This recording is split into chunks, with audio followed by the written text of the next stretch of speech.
Jumlah perolehan suara sah pasangan calon nomor urut 3 Agustiar Sabran A.S.I.Kom dan Haji Edi Pratowo S.Sos MM dengan pasangan calon nomor urut 3 Agustiar Sabran dan Edi Pratowo meraih suara terbanyak berdasarkan rapat pleno terbuka rekapitulasi penghitungan suara pada Minggu 8 Desember 2024. Namun, hasil dari rapat pleno itu tak semua pasangan calon menerima hasil tersebut.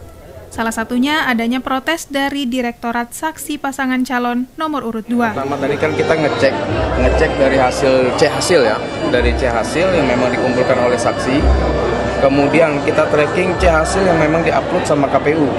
Ternyata ada kehilangan data tadi kalau nggak salah sekitar 19.000. Kemudian untuk kita di paslon 02 juga terjadi kehilangan angka itu di 13.000 sekian. Artinya kan ini ada tidak konsisten.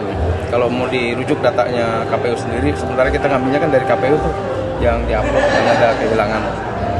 Untuk paslon 02 itu ada di 13.000-an sekian.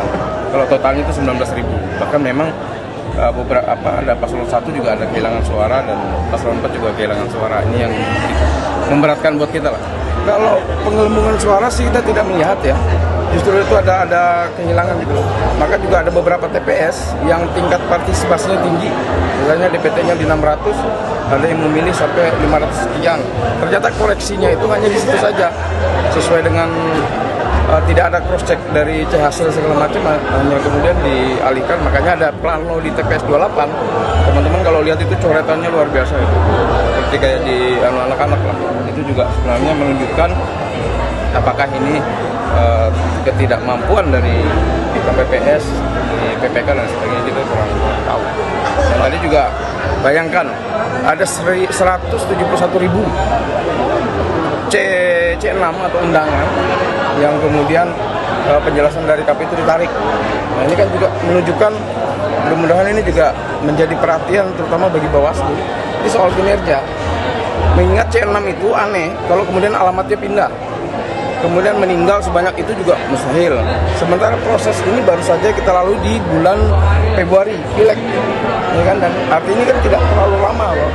Kenapa barang ini tidak kemudian bisa sampai ke pemilih? Jadi itu, dan ada juga ada beberapa pemilih misalnya yang hanya menggunakan C6, tidak menggunakan dokumen resmi seperti KTP, SIM, dan lain-lain. Itu yang menjadi catatan-catatan kita di tim tersebut.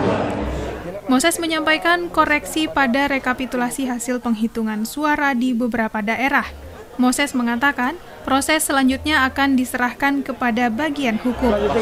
Ya, selanjutnya kan kita serahkan ke bagian hukum, apakah seperti apa nanti, karena ini juga bagian dari proses supaya kita bisa berproses di MK. Termasuk keberatan juga kita isi sebagai syarat kita maju ke MK.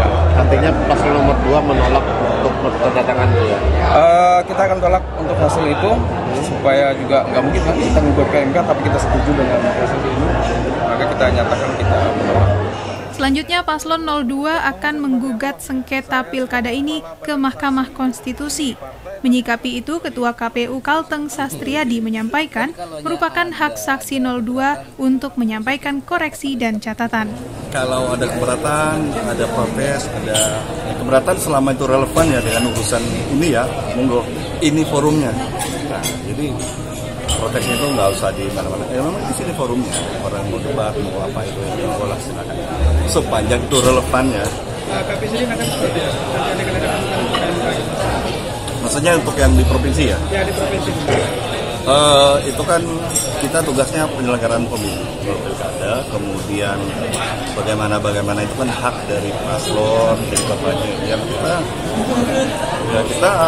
kita tegak lurus dengan apa yang menjadi urusan kita saja.